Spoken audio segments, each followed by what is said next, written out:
NFL athletes now being paid in Bitcoin. We always knew the trend was going to be that corporate treasuries would diversify and allocate some of their funds to Bitcoin and crypto in this next year in 2021 as a hedge against the failing US dollar. But this is kind of the new trend that I think has taken us by surprise. Russell Okung here in the NFL of the Carolina Panthers has been the first athlete to officially cement a deal whereby half of his $13 million salary will be allocated to him specifically in Bitcoin. The important thing about this is that it represents a trend. He's not the only one. Expect to see more of this. Athletes, entertainers, celebrities, high net worth individuals that are in the public eye.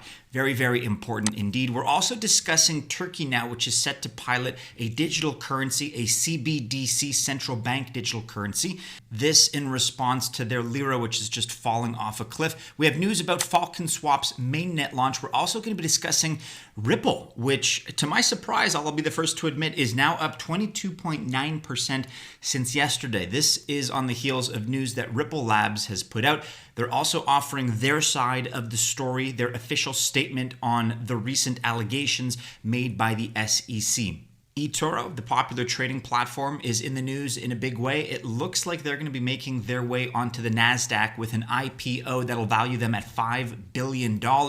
And then in kind of an obscure sense, you have all kinds of companies, that's been the trend lately, making their way into cryptocurrency, associating themselves with Bitcoin. Now you have a Russian oil drilling company that has opened a Bitcoin mining farm that is specifically run on gas energy. So we'll take a look at that as well. Guys, the markets have been very favorable. We just hit an all-time high with Bitcoin, down a little bit now at the time of this recording, but we hit somewhere in the $28,500 range in the early hours of the morning. So a new all-time high for Bitcoin. Total market up 5.5%, $757 billion. And just as a reminder, this is not as high as it's ever been. Yes, the price of Bitcoin is as high as it's ever been. But you may recall that in early January of 2018, we actually hit an all-time market cap, total crypto that is, of $852 billion. So we still have some room to grow. And certainly the altcoins have a lot of room to grow in terms of catching up. We're going to get to this later in the video, but as I mentioned, XRP, very surprisingly and kind of impressively, I have to say, up 22.9% on the day. Okay, we're here on the Binance futures charts looking at BTC USDT on the 5-minute candles. As you can see, we did hit a new all-time high in the mid $28,000 range. That happened earlier this morning. And immediately after, we just took a precipitous nosedive, lost about $1,000 worth of value, but we're kind of climbing back up now and momentum is rebuilding. So all of a sudden that $30,000 mark for Bitcoin this year is still in play, and we'll keep you updated, of course, but a new all-time high. So that's something that it seems like we're discussing every day or every second day, kind of at most. Ethereum also clawing its way back up. Don't forget, we kind of reached that local high of just below $750, currently $733.69. Again, my contention remains, and it's been very stable and consistent, but once kind of the euphoria with Bitcoin subsides, I do think we're going to bounce off $30,000 once we hit that for Bitcoin. And I think once we kind of reconsolidate and take a little bit of a breather, you're going to see Ethereum blast past $750. The near-term upshot mark for me is $1,000. I think Ethereum has a very real chance to hit $1,000 even in the next few days, potentially.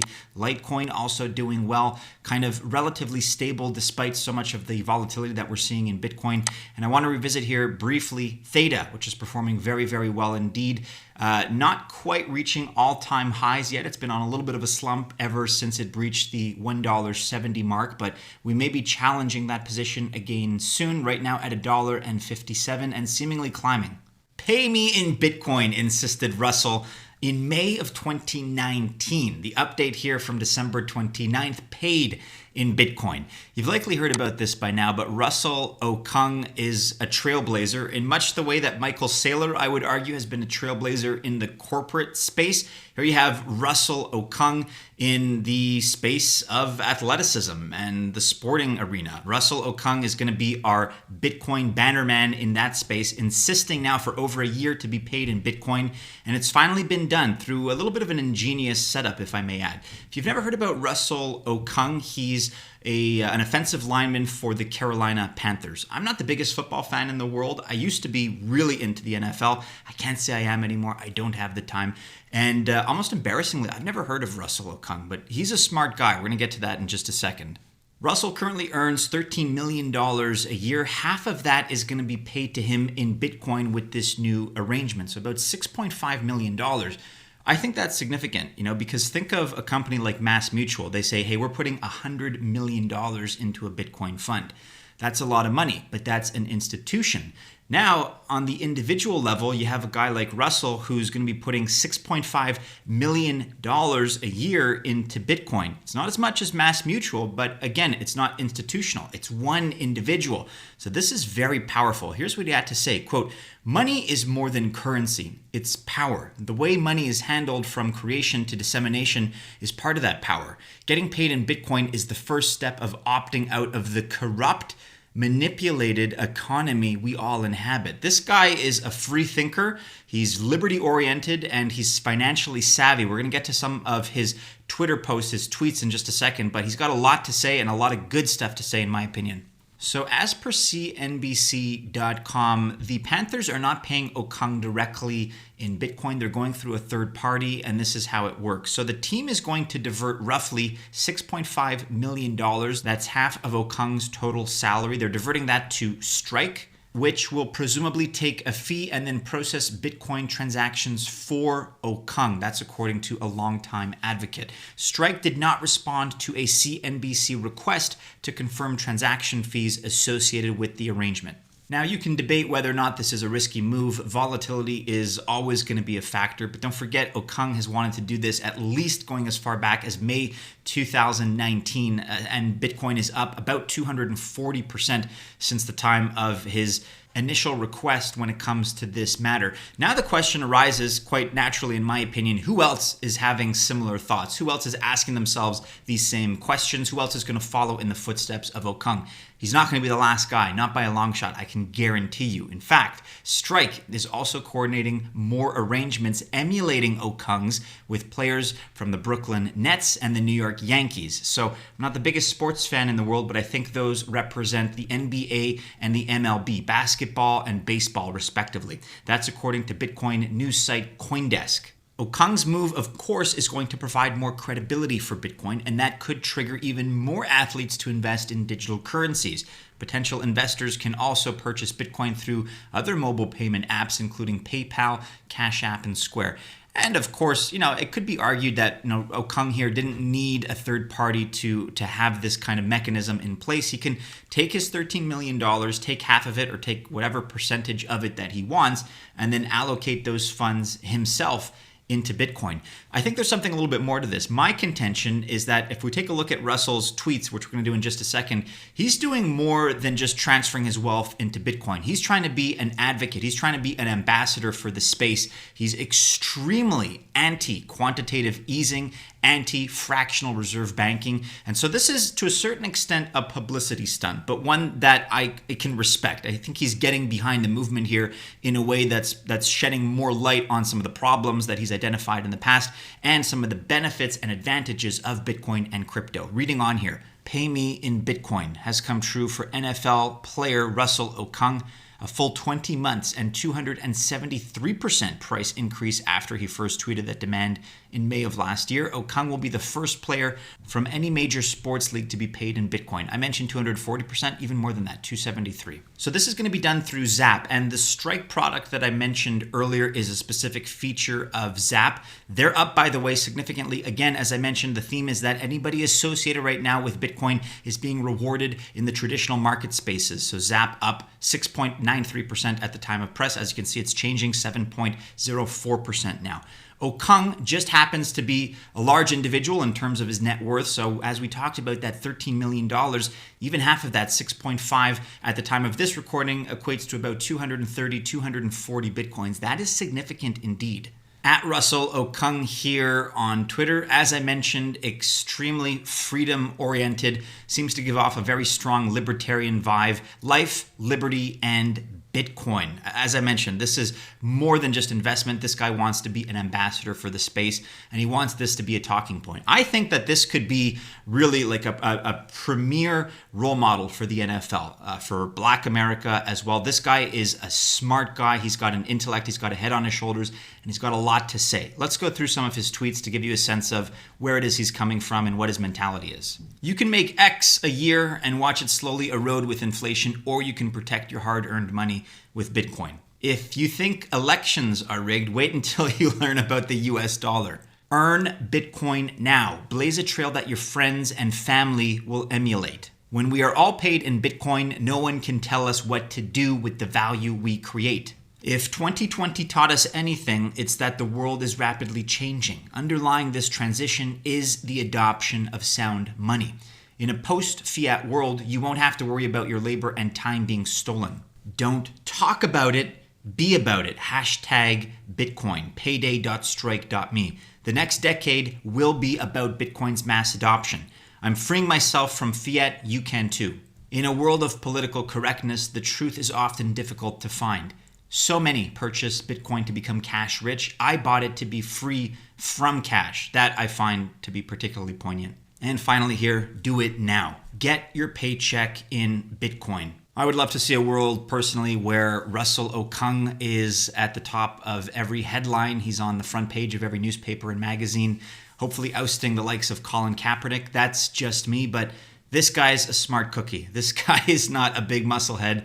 He's got some serious thoughts and serious things to say. We can kind of see some of the themes that run through his politics and whatnot, but certainly an individual that we're going to be hearing more from. And again, in the same sense that the Michael Saylor is now the Bitcoin champion of the corporate world, I think Russell Okung is going to do the same thing for the world of sports figures, athletes, and entertainment figures. This is really only just the beginning, so kudos. Thanks, Russ. Zooming out now to the macro, we consider the geopolitical perspective now. Turkey is set to pilot digital currencies in 2021, and this came as an announcement by their central bank chief, Natsi Agbal. We're talking CBDCs, central bank digital currencies. So according to trtworld.com, Turkey will embark on the pilot phase of a sovereign-backed digital currency next year, according to a statement made by central bank president Natsi Agbal in parliament on Friday.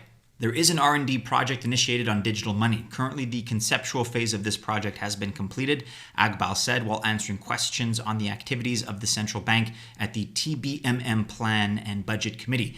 We aim to start pilot tests in the second half of 2021. And the rollout of a CBDC comes after President Erdogan previously announced that trials for a digital currency system would be finalized by the end of 2020. Within the trials, the government intends to develop a software platform for instant payments based on the digital Lira. And don't be mistaken, guys, when we're talking about digital currencies, digital Liras, CBDCs, this may just so happen to be based on the same cryptography technology, but these are not cryptocurrencies in the strictest sense. These are centralized currencies. They're digital, the technology may be there, but they're centralized and controlled by the central banks. So it's a little bit of the inversion of a Bitcoin, if you will. Nevertheless, we still see the trend of large government institutions, and don't forget, 80% of the world's banks now moving towards this technology, just a more centralized version of it. The Turkish lira has been in trouble for multiple years now from an inflationary perspective, and moving to a digital version of that, a CBDC version of the lira, won't help with inflation. Again, it's just a digital version of their national currency. Bitcoin is ultimately the only solution to that. We'll take a look at that in just a second from a Turkish perspective. But I want to give you guys a sense of just how much the Turkish lira has depreciated in terms of its value against the US dollar. Here we're looking at really the last year, the last couple of years. This is the TRY, so that's the Turkish lira USD pairing. And as you can see, in terms of its value against the US dollar, I mean, this is just a cascading downfall here, year after year after year after year after year. In terms of US dollar purchasing power, you're looking at the inverse of a quadrupling, whatever the term is for that. So a quadrupling of the loss of purchasing power against the US dollar. This has been the case now for years and years. And there are many economic voices and angles from individuals more intelligent than myself that could tell you specifically from a Turkish perspective what the problems are. That's all going to have to be left up to economists above my pay grade. I'm more interested in the Bitcoin perspective. And what's very, very interesting, if you look at Bitcoin, we've all seen that the institutional movement is what's driving Bitcoin right now. And on Google Trends, the search term Bitcoin, at least globally and in the United States, is not yet at an all-time high versus what we saw in December of 2017. However, it is for Turkey. And I think what's catalyzing that is that rapidly inflating, rapidly depreciating Turkish lira. If you take a look at this, we can see here that in the last week or so, from the 20th to the 26th of December, we saw in a relative sense a 44% popularity in Turkey specifically for the search term Bitcoin versus what we saw earlier in 2017 when it reached its local high, if you will, over these last few years of 100%. But it's not 100% anymore because extrapolating ahead, if you take a look at the data, it looks as though between the 27th of December and January 2nd, again, extrapolating forward based on the available statistics and data, we've now hit a new all-time high for Bitcoin in terms of its search term popularity, again, specifically to Turkey. So it's no wonder that that popularity of Bitcoin, that interest in Bitcoin is linked to what's happening here, is linked to a currency that is just falling off the face of a cliff. As a reminder here, in the United States, we had that all-time high search term popularity December 17th to December 23rd, 2017. That was 3 years ago. We're not there just yet, but we are kind of creeping up. As you can see here, individual interest at the level of everyday Google users is increasing. It's slowly on the uptick, but you do have countries like Turkey where that interest is even more pronounced for currency devaluation reasons. The world is changing indeed, as Russell Okung would say. Okay, now we're moving on to some quick rapid fire updates in the world of altcoins. Starting with Simplex, they announced their new partnership with Visa that's going to enable them to grant their users access to digital currencies. This is a pretty big deal. You can read more about it on Cointelegraph.com. Simplex partners with Visa to issue crypto debit cards. Fiat to crypto on-ramp service provider Simplex has partnered with Visa to allow its client firms to issue crypto debit cards. One step at a time, incrementally, guys, is how we approach mass adoption. Speaking of one step at a time, we're talking mainnets now. We're talking FalconSwap. FalconSwap's mainnet is launching on the 8th of January, 2021, a little over a week from now. Final audit report will be ready before launch. The mainnet launch will unfold in phases. We're going to start with FSW pair in the beginning and add more pairs after initial feedback. Mainnet will include multiple features: privacy trading, front-running bots protection, zero gas trading, decentralized trading, and multiple order aggregation. So be on the lookout for that, guys. That's coming up fairly quickly, again, on the 8th of January, 2021. Stratis platform now is in the news. They've announced the following releases coming this week, coming up very quickly at Stratis platform. The year hasn't ended for Stratis just yet. We still have the following releases coming this week. Number 1, ETH interoperability. Number 2, cold staking. And number 3, STO and digital asset management platform. Hashtag blockchain, hashtag Stratis, DeFi, staking, STO, ETH, and STRAX. I mentioned earlier that to my surprise, XRP has seen a very favorable upswing in these last 24 hours. At the time of this recording, up now 20% to just under 22 cents. So a very, very notable move here to the upside for Ripple. I want to cover a couple of different angles here regarding the ongoing Ripple and XRP saga at Ripple here from just under a day ago. Our statement regarding recent market participant activity in response to the SEC's lawsuit. So this is kind of their perspective now on the debacle and everything that's happened. Because to be fair, we've only heard the SEC's side of the story. And I think increasingly we're going to be hearing more and more about Ripple's side of the story, beginning with this from the 29th of December. The public and press have only heard the story from the SEC's side, and we'll be filing our response in a few weeks to address these unproven allegations against Ripple. Let's take a look at this one chunk here that I think is important to go through. The SEC's decision to file this action is not just about Ripple. It is an attack on the entire crypto industry here in the United States. We've always said that there is a dangerous lack of regulatory clarity for crypto in the US. Their lawsuit has already affected countless innocent XRP retail holders with no connection to Ripple. It has also needlessly muddied the waters for exchanges, market makers, and traders. The SEC has introduced more uncertainty into the market, actively harming the community they're supposed to protect. It's no surprise that some market participants are reacting conservatively as a result. So they also mentioned that for the time being, they're going to continue to operate as normal to support their constituents, their partners, and whatnot. It's not really much of a longer statement than that. It's kind of, in the sense, a statement that you can expect more of an upcoming statement in the near future. So very curious to hear your thoughts about this, guys. Ripple is certainly not rolling over. And it's always possible that, I think one of two things could happen. There could either be a settlement, there could either be maybe even three possibilities. So a settlement, an ongoing and extended battle, and perhaps there could even be a situation whereby if more information comes out, the SEC backs off for one reason or another. Again, we don't have all the information. Those are just, kind of in a very vague sense, some of the possibilities that come to mind for me.